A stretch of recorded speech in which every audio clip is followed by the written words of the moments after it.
வணக்கம். நான் உங்கள் மஞ்சுளா சரவணன். நம்ம குளிர்காலம் வந்துருச்சு. நல்லா குளிருக்கு ரசம் தான் செரிக்கிறதுக்கு ரொம்ப நல்லது. ஒரு நல்ல ரசப்பொடி பார்க்கலாம். மைசூர் ரசம் ரொம்ப டேஸ்ட்டாக இருக்கும். செஞ்சு பாருங்கள்.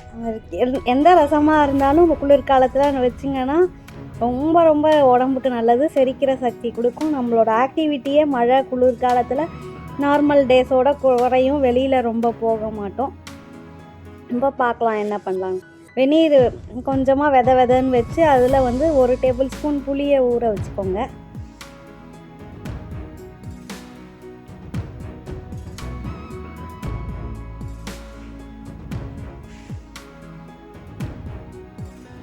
அதுக்கப்புறம் இப்போ ஒரு சமானாக நம்ம ரசத்துக்கு எடுத்துக்கலாம். நான் இங்கே ஸ்க்ரீன்லேயும் கொடுத்துருக்கேன்.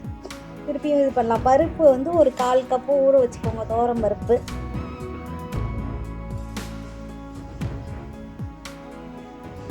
ரசப்பொடிக்கு ஃபஸ்ட்டு ஒரு 2 மிளகா, ரொம்ப பெருசாக இருந்தால் இல்லை 2.5 மிளகா அது போட்டுக்கோங்க. உங்களோட சைஸுக்கு காரத்துக்கு தகுந்த மாதிரி.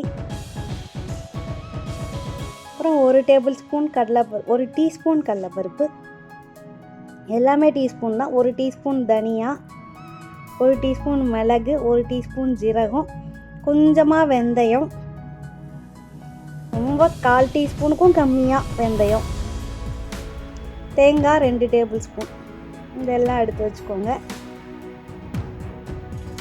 கடாயில் ஒன்று ஒன்றா போட்டு கொஞ்சம் நல்லா ரோஸ்ட்டாக வறுத்துக்கோங்க.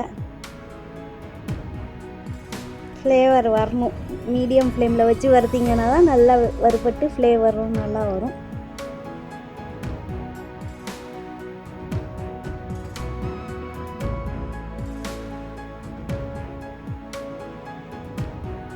ஒன்றா கடலைப்பருப்பு கொஞ்சம் பாதி வறுத்த உடனே தனியா போட்டு மீதி எல்லா சமானையும் போட்டு எடுத்துக்கோங்க.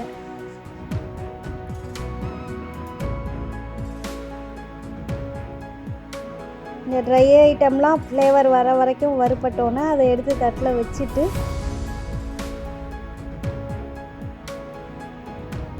அதுக்கப்புறம் தேங்காவை தனியாக போட்டு கொஞ்சம் நல்லா ஈரம்லாம் போகிற அளவுக்கு வறுத்துக்கோங்க. வறுத்துட்டு நிறுத்தி வச்சுட்டா கூட இந்த கடாயில் இருக்க ஹீட்லேயே நல்லா செவந்து அந்த ஈரப்பசியே இல்லாமல் தேங்காய் அப்படியே ட்ரை கோகனட்டாட்டம் ஆகிடும். இது வச்சுட்டு கொஞ்சம் நேரம் கழிச்சு அது எல்லாத்தையும் அரைச்சி வச்சுக்கோங்க ரசப்பொடியாக. இப்போ கடாயில் எண்ணெய் ஊற்றி அந்த துவரம் பருப்பை நல்லா வேக வச்சு எடுத்து வச்சுக்கோங்க.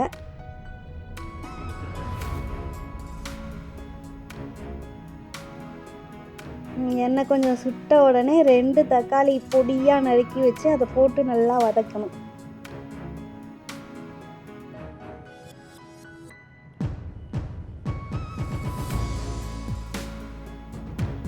கொஞ்சோண்டு தண்ணி ஊற்றி மூடி வச்சு 2-3 நிமிஷம் வேக வைங்க.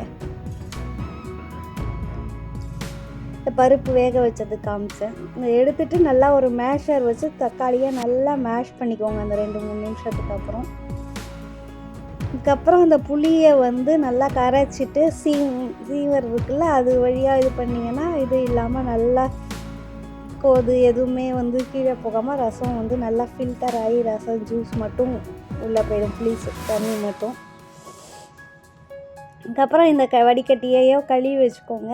இந்த புளி நல்லா பச்சை வாசனை போகிற அளவுக்கு ஒரு கொதி வர வரைக்கும் வெயிட் பண்ணுங்கள்.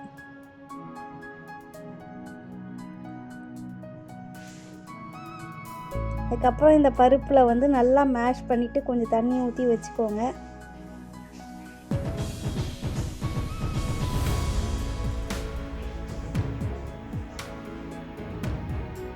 நல்லா புளி தண்ணி சேர்ந்து கொதித்து வந்ததுக்கப்புறம் அதே வடிகட்டியில் இந்த பருப்பையும் நல்லா ஃபுல்லாக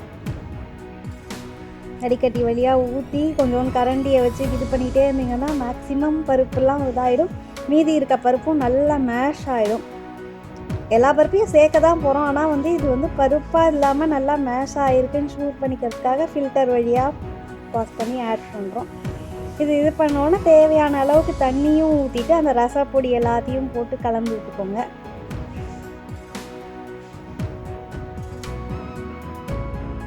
இது நல்லா நுர கட்டி கொதிச்சு விட்டுருவோம். உப்பு போட்டாச்சு.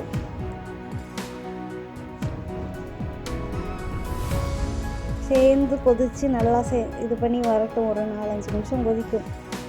கொதித்து வந்த உடனே கொஞ்சோண்டு வெல்லம்,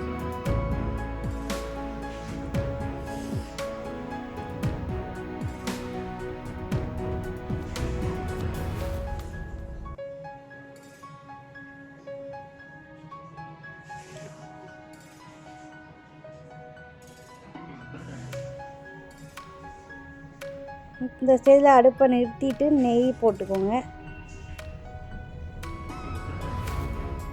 பெருங்காயம் ஒரு 1/4 டீஸ்பூன் போட்டு அது மேலேயே இந்த பக்கத்துலேயே ஒரு சின்ன கடாயில் எண்ணெய் வச்சு தாளிக்கிற கரண்டியில்